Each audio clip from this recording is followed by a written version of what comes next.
This is my ideal man's car. It's time for Jeep. We're gonna see how this Wrangler ranks against 10 other cars with our panel of single women. According to them, is this the most attractive car a guy could drive? Or will it all fall apart? Don't take the doors off your car. That ain't safe. What if a big bear came and attacked me and grabbed me and pulled me out of the car?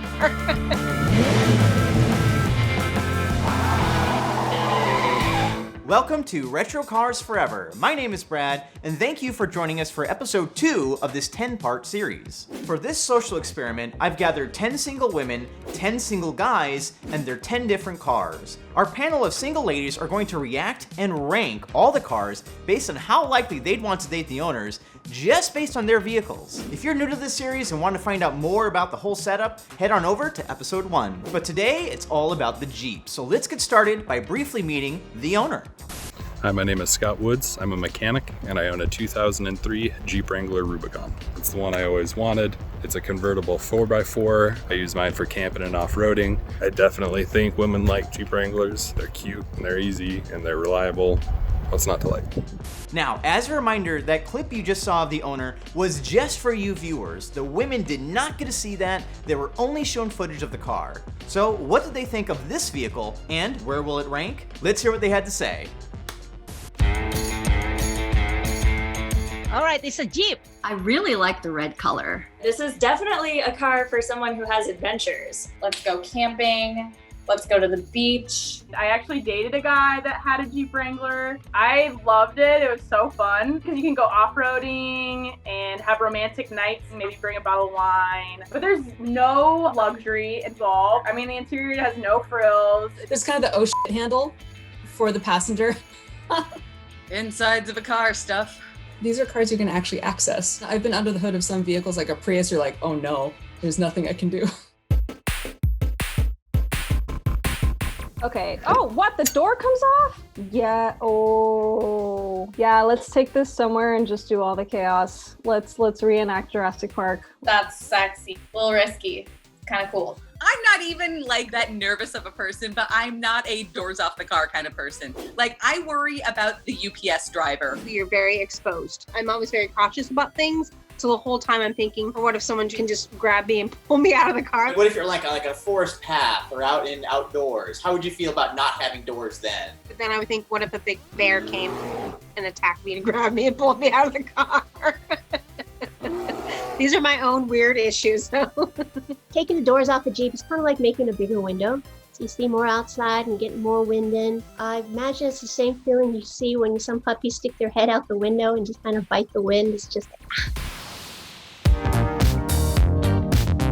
I mean, it's not the smoothest ride. If we were doing a days-long road trip on regular roads, this maybe wouldn't be the most comfortable. It's not on the safe side. I went to a ski school in Tahoe, and one of the girls, daddy bought her a Jeep, and driving down to coffee, she managed to roll it over. I wasn't in it. She was just a terrible driver. She was 17. I think that era, though, I was hearing about people, you could easily pop them over. My ex-boyfriend had a Jeep. You had to make sure you didn't leave anything in the car because it was easy to break into. It's not the car that you go to fancy dinner or something. They were like, who is these people? Driving in a car with the top down is great and all, until you have this, and it's all this when you're driving. You get all dressed up to go to a nice restaurant, and then the guy picks you up in a top-down convertible, and you're like, well, farewell to what I just spent an hour on, thanks. Bring a comb, and I think it's fine. It just feels freeing. I don't care about my hair getting messed up. I'll bring a hat. I want the top down at all times. I like the fresh air. I'm a doors on, top down kind of girl. Describe the guy who owns this car. Chris Hemsworth, take me around Australia. I would automatically assume the person who has this car must be cool. This is the guy that's gonna want to throw knives with me. This is the guy that's gonna want to go on a camping trip. A mountain man. He can haul logs with his bare hands, throw it into the back of the Jeep, has big muscles. He's like a man, like a gladiator man, like his car. The kind of person who would take the doors off of their car. I feel like I'm getting hung up on that. a person that maybe likes adventure or wants to be viewed as someone that likes adventure. But yeah, you don't get a Jeep unless you like the outdoors. Unless you live in Los Angeles and you just want a Jeep to have a Jeep. I've seen those in Beverly Hills. They are never dirty. I don't trust a clean Jeep. On to the rankings. After checking out all 10 cars and having no clue who the owners were, the women were asked, which car owner would you be the most interested in dating? Out of the 10 different vehicle choices, this is where they each ranked this car. Number 1 was, for me, the Jeep Wrangler Rubicon. I have a lot of fond memories of once upon a time having a Jeep in the family, and I missed all the fun we had in it and the feeling of whizzing around in that baby. I like this car. It's number 1 because it just seems full of possibility and also just a lot of fun. This is my ideal man's type of car. The only thing that I wouldn't like about this car was if it was the only option if I had a child with this person. Overall, it's adventure, it's sexy, but it should be the second car.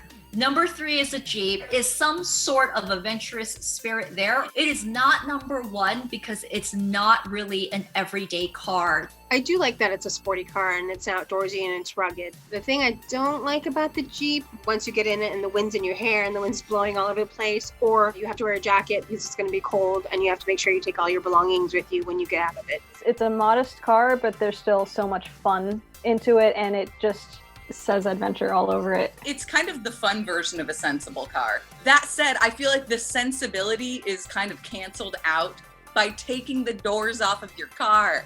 I thought this individual would be fun, loving, interesting, and a unique person. Number 2 was the Jeep Wrangler. I am at a stage of my life where I am flinging myself wildly back into the outdoors any chance I get. And there's only so far my car can take me, and I feel like this guy can take me where I want to go.